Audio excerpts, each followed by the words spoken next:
All right. I am your host, as always, Sean Doyle. You can follow me on Twitter at Doyle JFtC. We've got a great episode 245 of our podcast. Can't believe we're at 245 episodes, but here we are. Anyway, we're going to talk some off-season rumors, connections, some George Springer probably.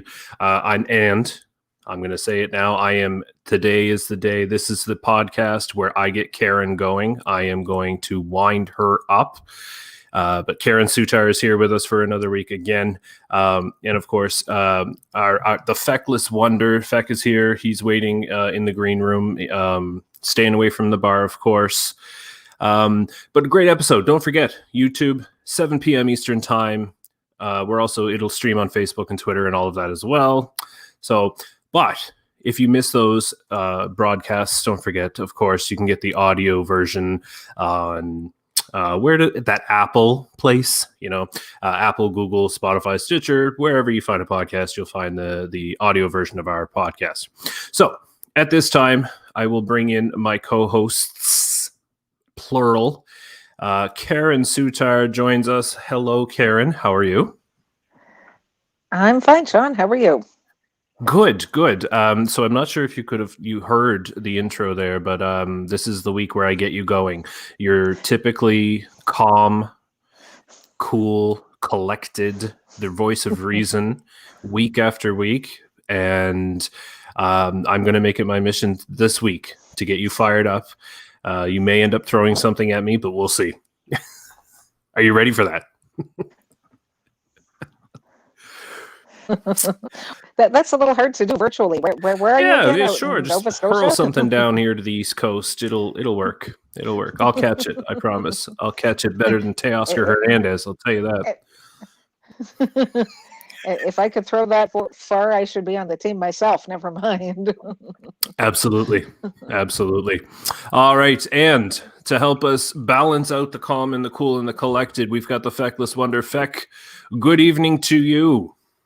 Good evening, Sean and Karen. Don't adjust the screen, Blue Jay fans. We're as much in the dark about what the front office is doing as you are. So I didn't want you to feel left out, right off the top of the podcast. Okay, so believe me, we don't get it either. and look, the light has come on. See, Steve has seen the light. And it's interesting because the past couple of minutes is exactly what our listeners and viewers and all of that will get when they tune into both of your shows, right? Steve with the On Feck Circle and Karen with the Sunny Side of the Dome. Once again, because we did it last week, I'll give you each an opportunity just to kind of plug your show that we will feature here on the Jays from the Couch YouTube channel. Karen, why don't you go first? Right. So yes, we chose Sunny Side of the Dome for the title of my show. I always like to talk about the Blue Jays. And about it, my slant really tends to be on the positive side a lot of the time, unless it's absolutely impossible, unless Derek Fisher's having an adventure in the outfield or something like that. Like, what can you say about that? But to tune in if you want to hear my take on the Blue Jays, and if you like a bit of optimism, I've usually got something there. Wonderful. And Steve, the Feckless Wonder, the On Feck Circle. Let everybody know what that's about. Okay, well, we hope to debut this Tuesday at 7 o'clock on the Jays from the Couch YouTube channel. Because we are very socially conscious, I really want it to be more like a public service show. So our initial show is going to be, I'm going to launch a 12-step program to help Blue Jay fans recover from the nightmare that this offseason has been. We'll call it JAY. And we'll go through I'll walk you through the 12 steps. I am a trained counselor, so it's okay. And it's going to be okay, folks. I'm not sure it's going to be 2021 is going to be okay, but it's going to be okay for the Blue Jays. So tune in on Tuesday.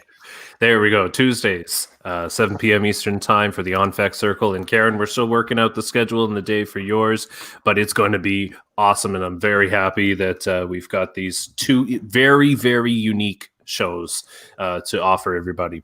So let's dive into it, shall we? The first thing I'll touch on, DJ LeMahieu, the Blue Jays offered like $18 million a year for 4 years.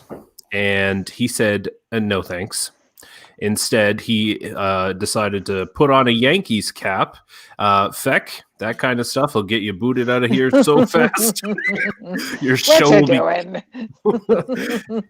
for the people listening to our audio version won't know that Steve put on a Yankees hat here on our show.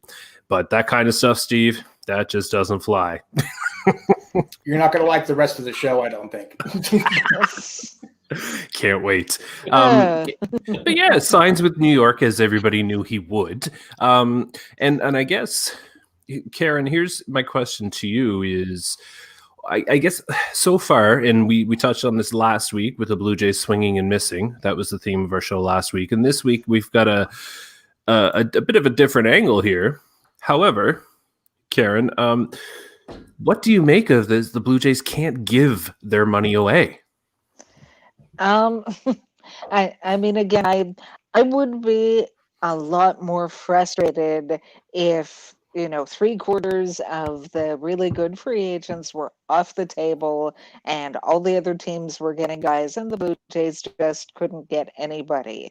I mean, it is frustrating. It is, just like any other fan, I'm waiting until it's our turn as well. But I mean, there's still enough quality out there that I'm not ready to give up on this off season just yet. Yeah, I mean, it kind of seems like in every case so far that there's been a different reason, and I don't know how much more, if anything, Atkins could have done. I mean, to start off with, it always did seem, like you said yourself, Sean, that LeMahieu, the Yankees, he wanted to go back there. They were his first choice, and when he said that he was frustrated and wanted to re-engage with other teams, that was just to get a little bit more money out of the Yankees. It's not that he truly wanted to go anywhere else. So did the Blue Jays do anything wrong? I don't think they did. It seems to me like they made a solid offer to him, and he ended up back where he wanted to go. So. Yeah, and that one to me, the LeMahieu, excuse me, that one was an easier one for me to swallow. Like I never thought he would sign for Toronto. What it was more baffling was why Toronto was willing to give him $18 million over for 4 years. Sorry, $18 million a year for 4 years. Why, when he's aging, and Karen, I believe you've said this a number of times on Jays from the Couch, whether it's in behind the scenes or not, but his numbers at Yankee Stadium are way far and above where they would be in other stadiums. And he played in Colorado, for God's sake, right? So another stadium that has would have different numbers, and he old. So, there's that too. So, Steve, yeah. DJ LeMahieu, again, yes, the Blue Jays swung and missed, but really, is it that bad? My only problem is that the front office spent so much time and an effort to try to convince him to come to Toronto, when really I think even they would admit it was a long shot and they could have been doing other things. That's been my issue all along. The fact that DJ LeMahieu is not a Blue Jay does not really bother me at all. I don't like it that he's a Yankee, but I don't like that anybody's a Yankee, that somebody's got to go out and play. So no, I mean, it's unfortunate that LeMahieu is not a Blue Jay, but I don't think any of us really expected that to happen. Yeah, no, I agree. And to your point, I think the only person I was glad to see be a Yankee was A-Rod, because I hated them both. So, it made things easier for me.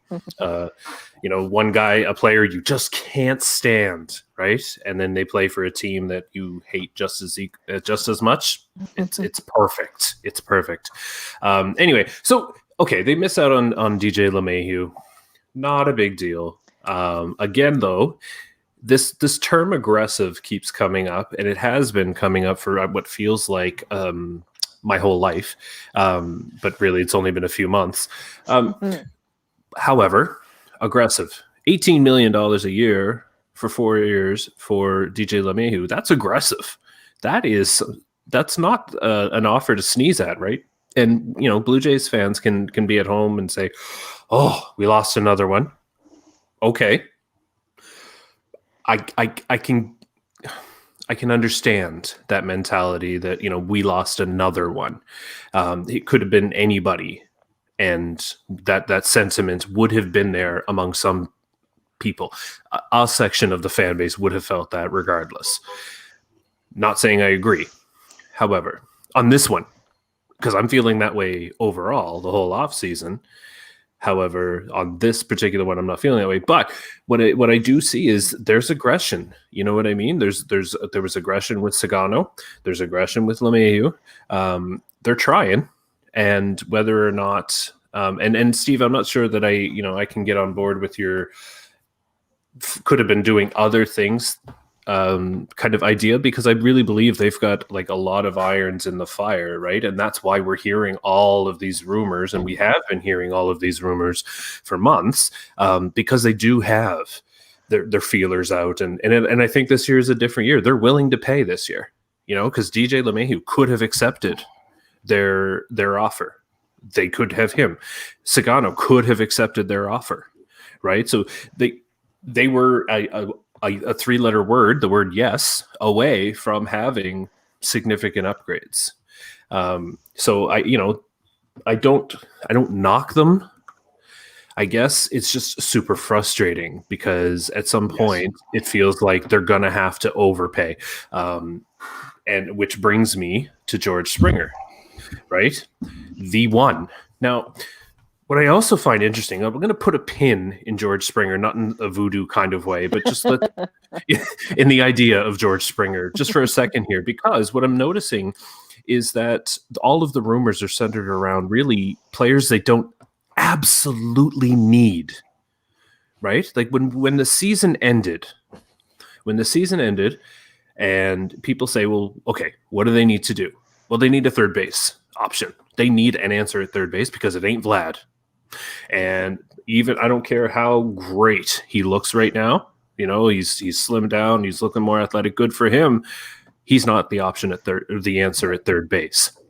They don't have one. That was something they needed.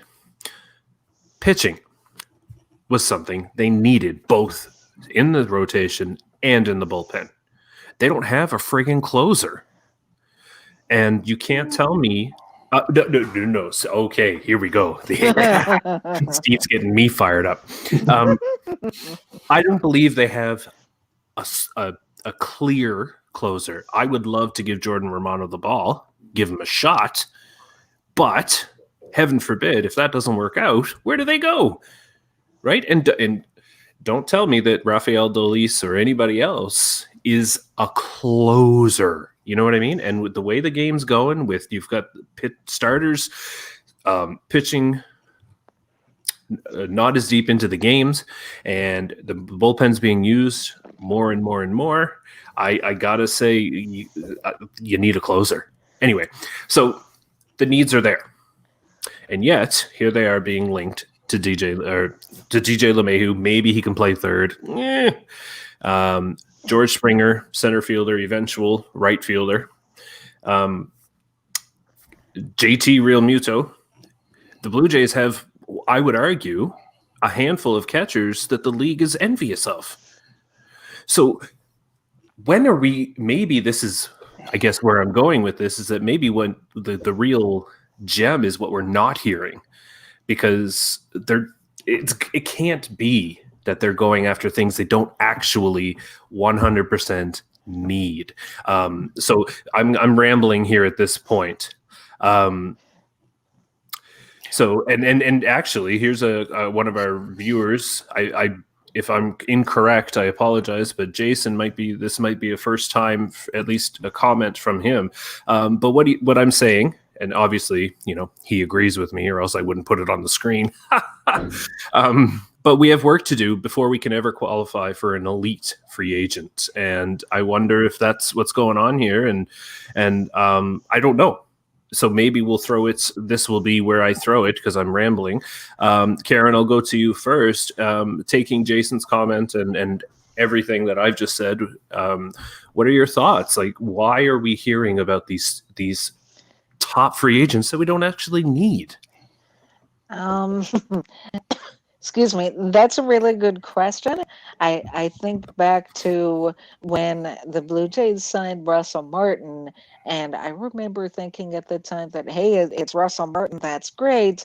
But then a part of me was thinking, what are they doing? They already have a pretty good catcher in Deontay Navarro. Well, clearly the answer to that was Russell Martin at the time was one of the best in the game. And there were few teams outside of maybe the St. Louis Cardinals that he wouldn't have made better. So if you've got someone, I mean, Real Muto is widely thought of as the best catcher in baseball. So really, there isn't a team out there that he couldn't make better just by being with them. Now, I made the question, well, one question at his age is how much longer is he going to be the elite player that he is? We don't know that yet. But yeah, I mean, there's some pretty good talent out there. So they've just got to find a fit somewhere, somehow. Right. And Feck, your response to the commentary or the diatribe that I went on? Well, I mean, my response is, then why don't the Blue Jays concentrate on the trade market? We've heard Charlie Montoyo say he talked to players that have had issues. Shapiro and Action Atkins have said, well, sometimes it's a little bit more difficult to bring a player in as a free agent. Then make trades. I mean, honestly, I would feel better if Atkins was active in the trade market as opposed to the free agent market, because he's just one of those personalities that, would you want me to be the Blue Jays GM? No, nobody would sign. I mean, there'd be union grievances, from here to Yellowknife. Okay. Yeah. I mean, or Whitehorse. Okay. You can't have those kind of personalities and that kind of arrogance in what is really a glorified public relations slot in a lot of ways. So concentrate on what you're good at. Work the trade market, Francisco Lindor.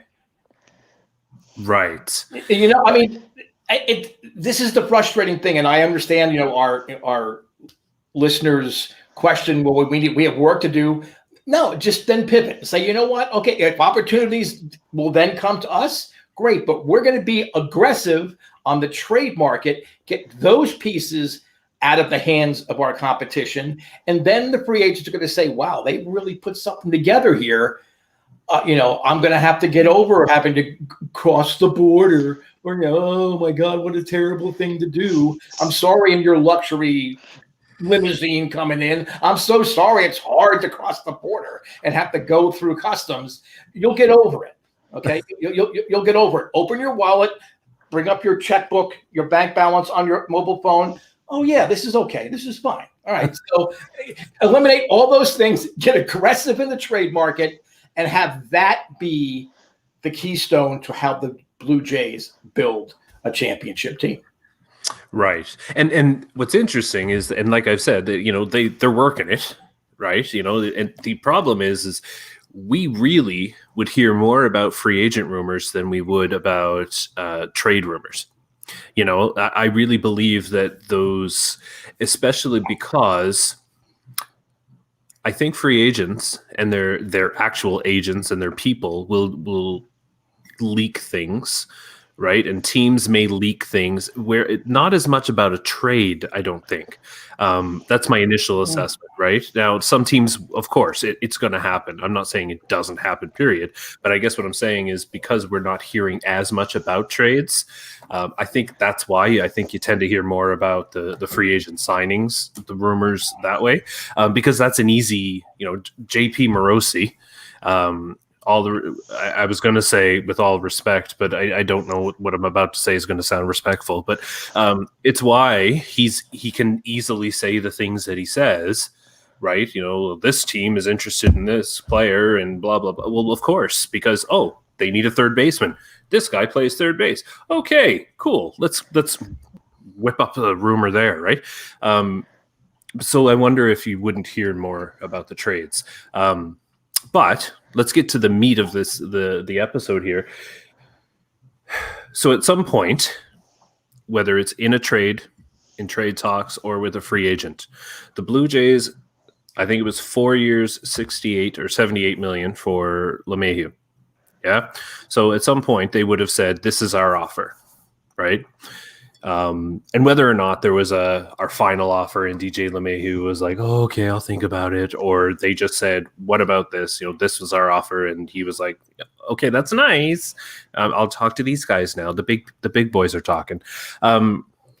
So at what point, though, does Toronto cut it off in trade talks or free agency and say, you know what?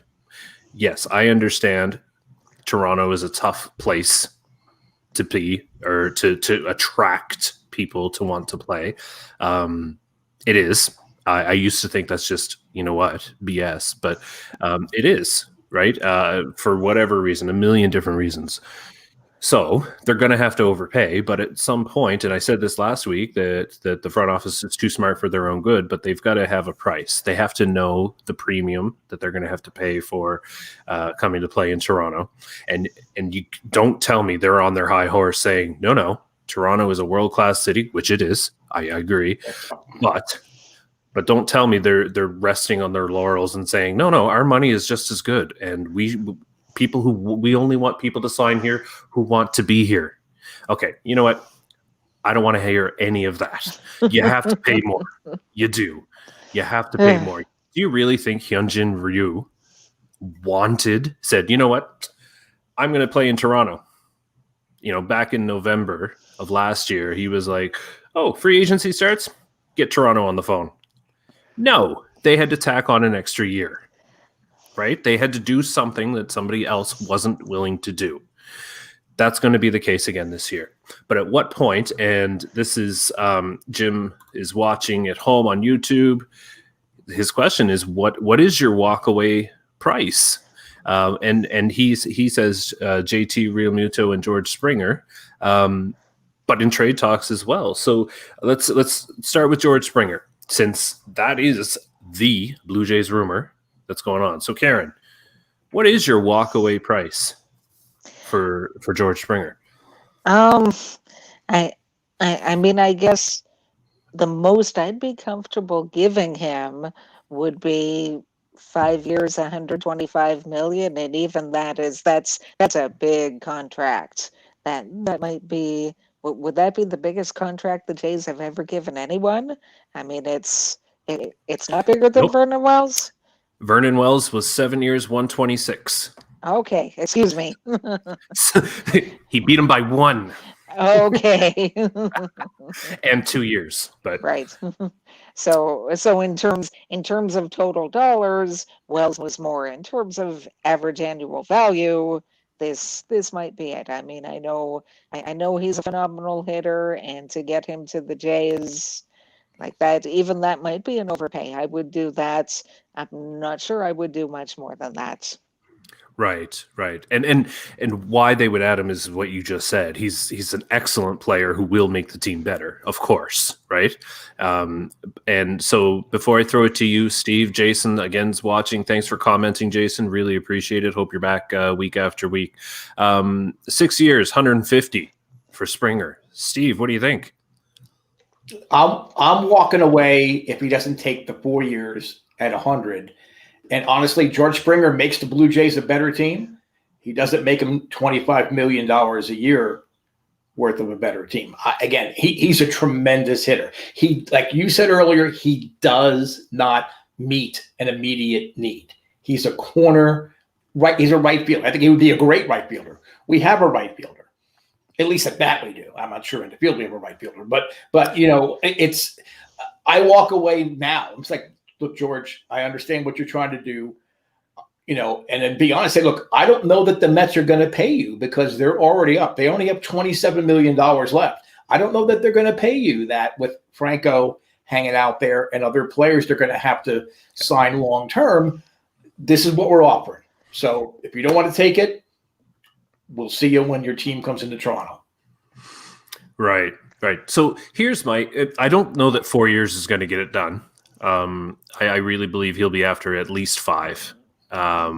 However, here's the issue that I have is that on the one hand, it's just money. So if it takes 6 years and $150 million, whatever. Okay, sure. He wants to make $30 million a year. Sure. Trevor Bauer wants to make $30 million a year. That's not going to happen. Right. George Springer absolutely could make $30 million a year. But the flip side of that is 4 years from now, when Vlad and Bo and Kevin Biggio and Danny Jansen, and they're all, through their arbitration, do you want to be paying George Springer? I think he'll be 35 at that point. Do you really want to be paying him $30 million a year to DH? And you've got all of these young guys who need to be paid as well. It's a tough place to be in, but with every contract, I don't think you're paying for the fourth and the fifth year. You're paying for the right now, right? And the Blue Jays have to be paying for right now. Otherwise, they're going to find themselves in third place again in the AL East. So I'm going to throw a number out, and you know what? I honestly, 150, fine, sure. I would go that high because it's just money. Yes, I would worry about the future, but it is what it is. I would be okay with that. I would probably like to see it more around that 125 area, if you know what I mean, or even, Fex 100. He's not going to sign for 100 million, but obviously you want to get him for as cheap as possible, but at the same time, you want to get him.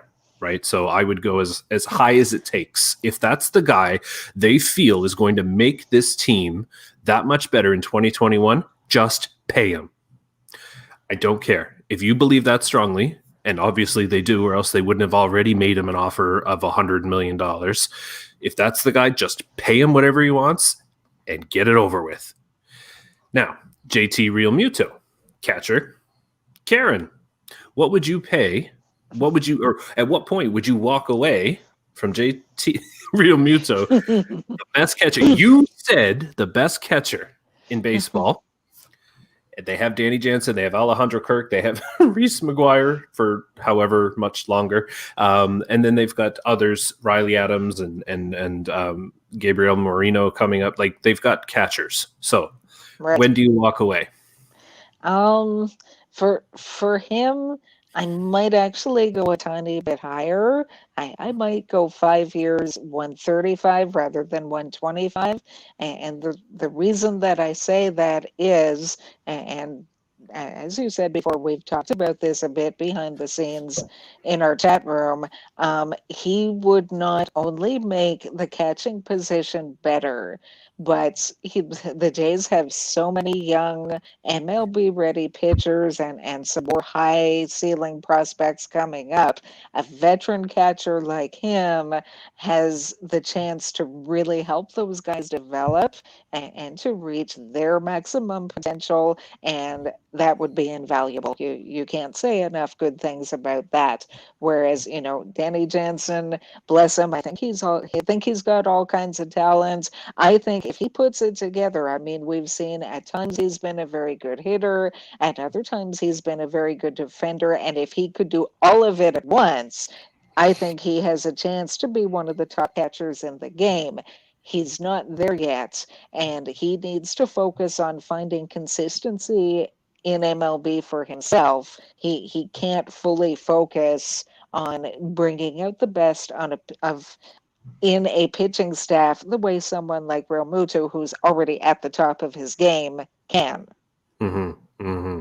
Steve, what's your walkaway price from Real Muto? I'm not sure I wouldn't send the call to voicemail when the agent calls in, but for the sake of our argument here, I would say, you know what? I'm going to pay you a lot, but for a very short period of time. Yeah, I'll give you 30, 32, 33 million dollars, but I'm only going to give it to you for 3 years. Because we do have our core who, JT, you're a great player. We believe in this core even more. We want that money available to be able to keep that core together, or at least keep the majority of it, and say, you're going to make a lot more money here for the 3 years you're with us. And then you get to go back out on the free agent market. And again, you're going to be like a mid-30s age catcher. But if you continue to demonstrate you're as good of a catcher as you have the last 2 to 3 years, you're going to get a contract. So I would go high on the average annual value, but I would make it very short term. Right. When I first heard the connection to JT Real Muto, I was like, nah, pass. So, my cutoff point would be like the cost of a cup of coffee. But lately I'm kind of warming to the idea. And Karen, listening to Karen talk about how Danny Jansen could develop and if he can put it all together, I'm starting to come off of my stance that Danny Jansen is a fine everyday catcher, a little bit. Not, and he could be, but he's not JT Real Muto, right? So I think this is where I'm kind of now starting to come around to the idea, which took a while, of course, but luckily Blue Jays front office is buying us lots of time to come around to ideas. So, though I will say the pitchers, especially the young pitchers, love throwing to Danny Jansen. And the fact that Ryu only threw to Danny Jansen, I think that speaks volumes as to what his value to the team really is. True. However, if JT Real Muto were signed, it would be Danny who? Now, Karen, let's talk trade talks, okay? This is where it's going to happen. Karen is going to lose her mind. All right. Let's say somebody, and we've had this we've kind of talked about this behind the scenes again, but let's say Cleveland makes Jose Ramirez available. They need an outfielder. Teoscar, not going anywhere. Randall Grichuk, they don't want his money. So Blue Jays would have to pay money. They may do it. Possible. However, do it. So do it because you know what I'm going to say. More likely, they would be asking for Lourdes Gurriel Jr. Karen, I have to tell you, if Jose Ramirez is on the table and it takes Lourdes, I would pack his bags for him. So, Karen, is Lourdes your cutoff point in trade talks? He's pretty darn close, honestly. I mean, like I said, I'm trying to balance the intelligent and rational with not only the optimist but the fan. I mean, let's face it, we're all fans in one way or another. And I look at the kind of talent that Gurriel has. I mean, when they signed him, obviously, I knew nothing about him. Who the heck is this guy? And all that was available were his stats in the Cuban League. And I had to look at those, and I'm like, wow, that this guy has a chance to really be something in MLB. Now, it's taken a while. I mean, the first year of his contract, they were paying him major league money, and he didn't even pay in the majors. So great for him. I mean, we've seen him come along. His OPS has gone up every year that he's been in the majors. This was his first full season in the majors. It was a short season, but he just keeps getting better. Where do you think, if you want to look at OPS in the American League in 2020, where do you think he would rank? All qualified players. Top 25. 13. Wow. 13. Teoscar was 7. And Gurriel was number 2 on the Jays and 13 in the entire American League. He also finished top 3 in Gold Glove voting. And yes, we've talked at length that, advanced metrics say that there is room for improvement there. He didn't get that top 3 out of nowhere. I mean, he's at least got some very serious talent as a defender. And even if there's room to improve, like I think he has the potential. I think he's already getting there. I think he has the potential to be one of the better two-way players in baseball. And I really don't want to trade him unless we absolutely have to. I mean, if it's Jose Ramirez, maybe. But then who's your outfield? Grichuk, Hernandez, and who? I mean, are you only making that trade if you sign George Springer? It would not be my first choice for the reasons that I just said. No, that's fair. I think you kind of just entered into a hot take already with your assessment of Lord, but I want to see it. I want to see it. But if it were me in trade talks, you talk about Bo Bichette, we're done. You talk about Kevin Biggio, we're done. You talk about Vlad, we're done. Anybody else? Yeah, sure. Go ahead. Pearson? Nate. Oh, sorry. I forgot. How did I forget about Nate? No, we're done. No, we're done. No, see, you got me there. Yeah, but okay. Now, other than that, we're good. Steve, in trade talks, where's your line? Okay. There is no line. Oh. Again, it doesn't mean that you trade Bo Bichette or you trade Kevin Biggio, though I think he might actually attract more than you would think. Mm-hmm. They love Vladdy. They're not going to trade him. But you're giving me Jose Ramirez, Lourdes Gurriel? Absolutely. What young pitchers do you need? Mm-hmm. Okay. And I would even say that in the case of going for Ramirez and putting Gurriel out there, don't you think the Indians still would like to move Zach Plesac? So, I mean, they have pitching depth in the minors, but if you could add to that and you get Jose Ramirez and Zach Plesac, as long as he wears his mask, I think it's it's a no-brainer. And I like Lourdes. I don't get the Gold Glove consideration because I saw him running. It was like a Roadrunner cartoon watching him go after balls. And I mean, he caught a lot of them, but he was always, oops, wrong way.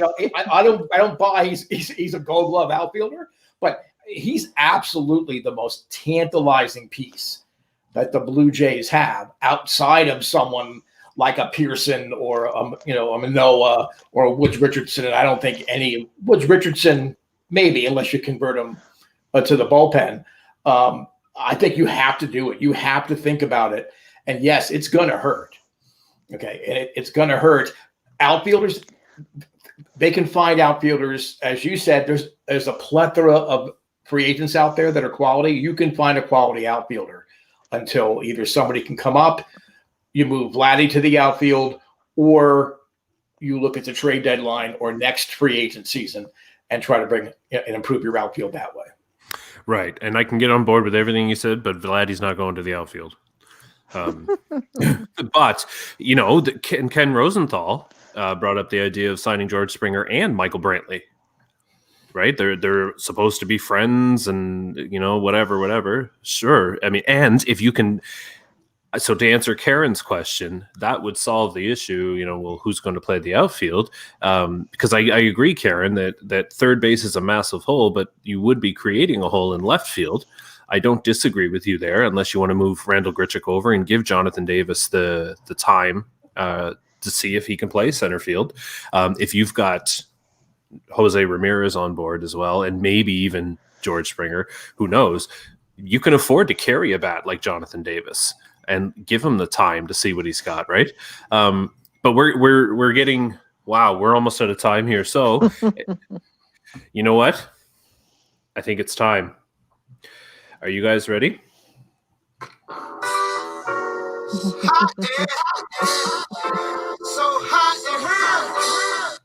It's time to get it hot in her.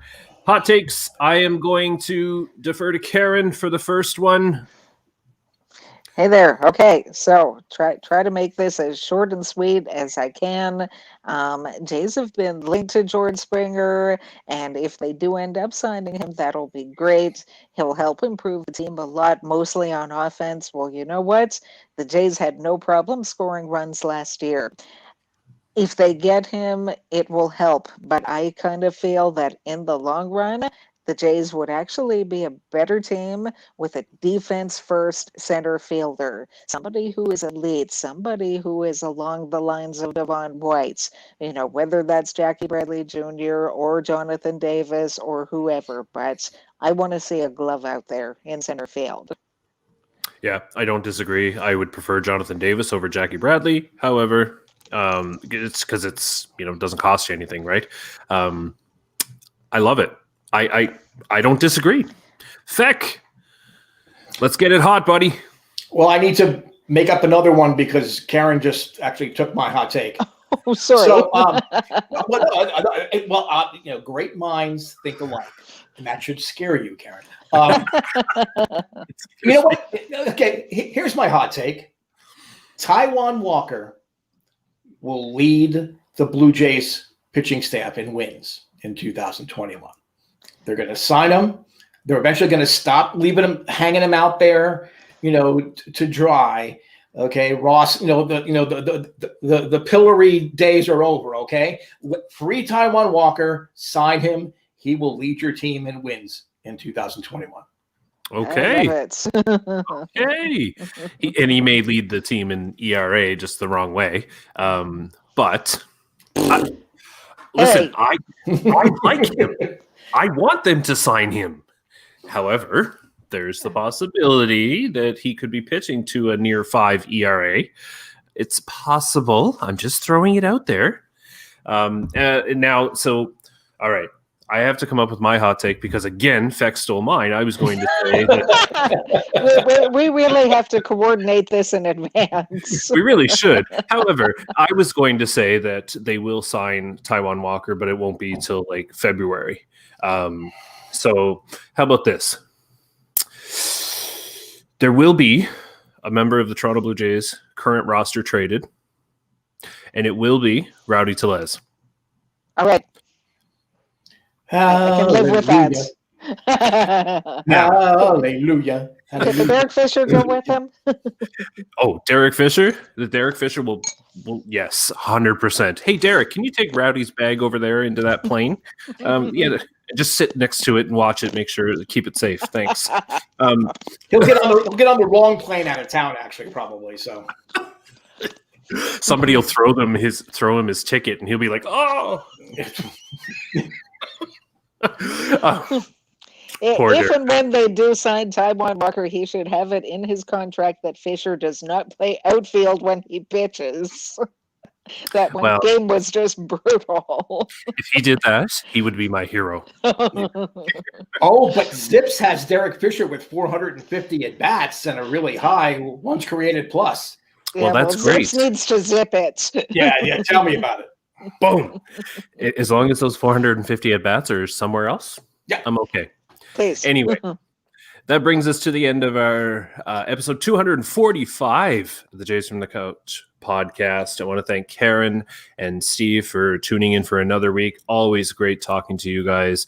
And look forward for our viewers out there and our listeners on the audio podcast. I want you to look for the On Feck Circle on YouTube and the Sunny Side of the Dome on YouTube.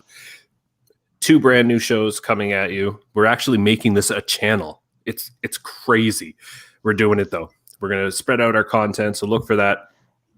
Make sure you follow us on Twitter at Jays from Couch. Again, please, every Sunday, 7 p.m. Eastern Time, tune into the Jays from the Couch podcast. Apple, Stitcher, Google, Spotify. You'll find the audio version. So, Karen, very quickly, you have 2 seconds. Tell everybody how they can follow you on Twitter and stuff. I'm on Twitter at Karen Soutar1, Soutar1. I'm on there often, love to chat about baseball or anything else. Mutual respect is important, and talk to you later. Steve, you're up. 2 seconds. At US of J's on Twitter, also the US of J's Facebook page. Wear a mask.